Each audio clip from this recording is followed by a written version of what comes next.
Fair territories out there right now. Let's charge the damn mound with Ken. Okay, Ken, Scherzer's gone over the weekend.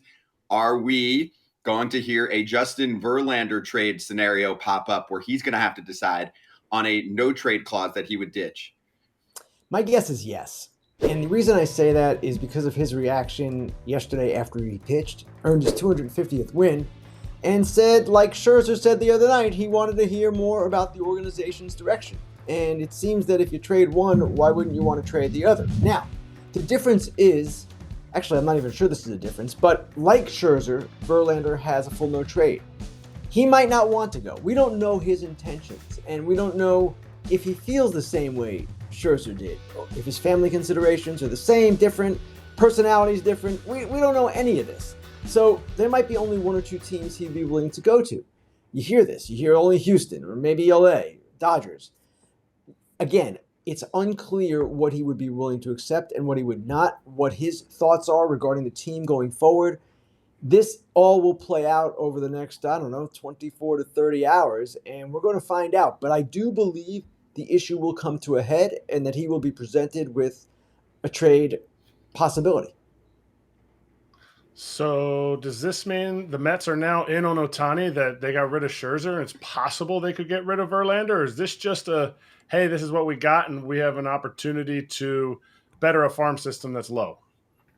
It seems right now, Eric, that it's the latter, that they want to reposition the money in a different way. And with the Scherzer deal, they used the money, some of it, to go effectively buy a prospect, Luis Angel Acuna. They could do the same thing with Verlander. I guess they could take a different approach as well to get prospects back, or I don't know, it could be anything. But I don't know that this is laying the groundwork for an Ohtani move, because keep in mind, with Scherzer, they are still paying approximately $36 million over the next 2 years. That's money that's charged against their luxury tax payroll. And with Verlander, it might be a similar scenario.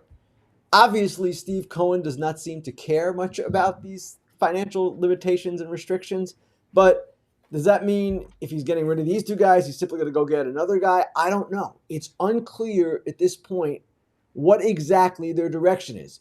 You heard Billy Epler say yesterday, it's not a fire sale, it's not a liquidation. We'll know at 6 o'clock tomorrow night if it was indeed as he described it or if it was something else.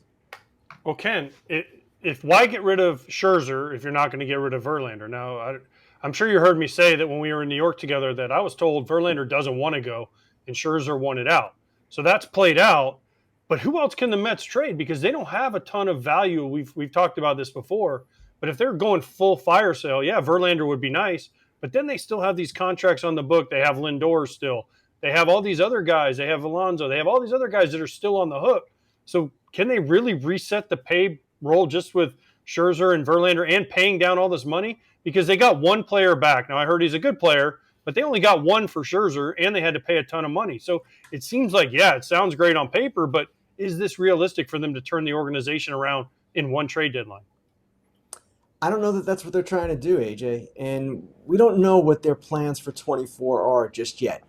I wrote today that if they're going to trade Verlander on top of Scherzer, okay, but their preference has been starting pitchers on shorter-term deals with higher average annual values. That's the way Cohen and Epler have operated. That's what they've wanted to do. If you trade those guys and you want to compete in 24, then you've got to go back into the free agent market for, if not Shohei Ohtani, Julio Urias, Aaron Nola, Lucas Giolito, Eduardo Rodriguez, Marcus Stroman. Name a free agent starting pitcher. There are a number of good ones who will be available this winter, and they're all going to want longer deals. So that would require the Mets to adjust their approach on starting pitching in free agency. Maybe they will, maybe they won't. But right now, guys, you're asking me all the right questions. I don't have the answers, but the deadline will reveal truths. It always does. And I expect by 6 o'clock tomorrow night, we'll have a better idea of what exactly is happening.